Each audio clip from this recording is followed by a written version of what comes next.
Hello and welcome back to another quick tutorial with your instructional coach, Leslie Johnson. So now we are moving on to creating an assignment. So once you are in your Google Classroom and on that classwork page, you will see the plus button for the create.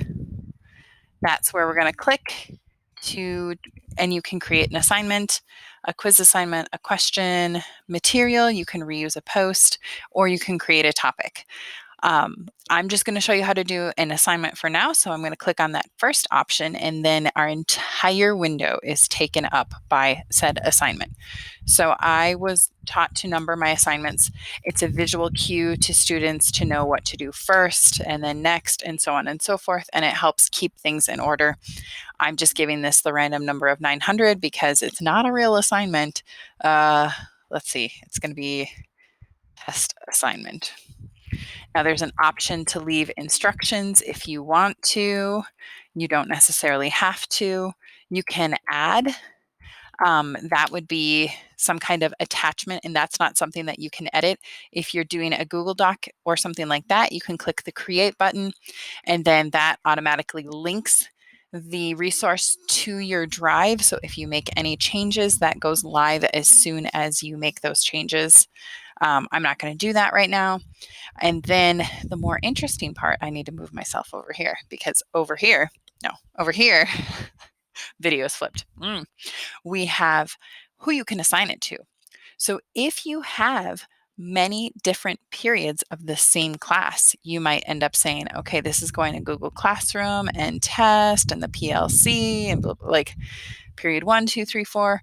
If you just have it for that one class, then you can come over here to your students and you can assign it to everyone, or you can untick the all students and just say like, oh, Miss Munoz needs more help with this. So I'm going to create this assignment specifically for her. I can change the point value to anything I want, or I can make it an ungraded assignment. Then you choose the due date. You can leave it with no due date or add some kind of urgency by choosing a date. Now I know it says that the time is optional, but it's not really optional.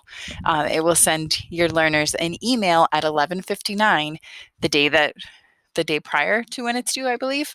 So when you click on that, I would at least change it to like 4:59 p.m., something like that. Then topic, we talked about when we use the classwork page. Topics help us keep things organized. So you can either create a topic or no topic. If there's no topic, it will automatically pin to the top of Classroom. So we're going to do no topic just to show you what that looks like. And then there is the option to add a rubric. So you can create a rubric, reuse a rubric, or import from Sheets. If we're going to create, then I need to move myself again. I can do descending, ascending. What's my criterion? Let's see. I don't know, creativity. And then I'm going to have my description here. This is going to be worth my 10 points. This is going to be excellent. And you can add some kind of description, and maybe an 8 is going to be the next one. Good job. Then maybe 6. Okay. And 4 needs improvement. Just to give you an idea of what the rubric would look like. And that gives us the 10 points. I think those are the only features here. If I click on the little kebab is what we call that, the 3 dots is the kebab. If you decide, ooh, I don't like how this is looking, you can always delete. Students will receive a copy of this rubric. So I probably should be more intentional about filling those things out, but for all intents and purposes, that's good enough for now. So I'm going to go ahead and click Save. So that rubric is attached. You can choose to do originality reports. Oh, on 3 assignments per class. So cancel that. We'll just leave that. And then I can click Assign. Or always look for those little triangles because those give you some of those special features. So I can schedule this to go out at a specific date and time. So I could change that to Friday the 10th, it's going to go out at 8 a.m. I click schedule, and then it goes there. And do you see how it's pinned to the top here? There's no topic for this one.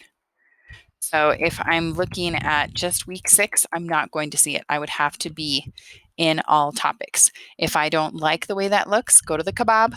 I can click on that, and guess what? Edit takes me back to that assignment. So I can say, you know what? I really wanted a topic. I'm going to put it in that week 6. Or maybe I'm going to create a topic, playing around. Whoops, but spell it correctly. And then I can click schedule, and that automatically updates that assignment. So that is the very, very basics about creating an assignment. Let me know if you have any other questions, and thanks for watching.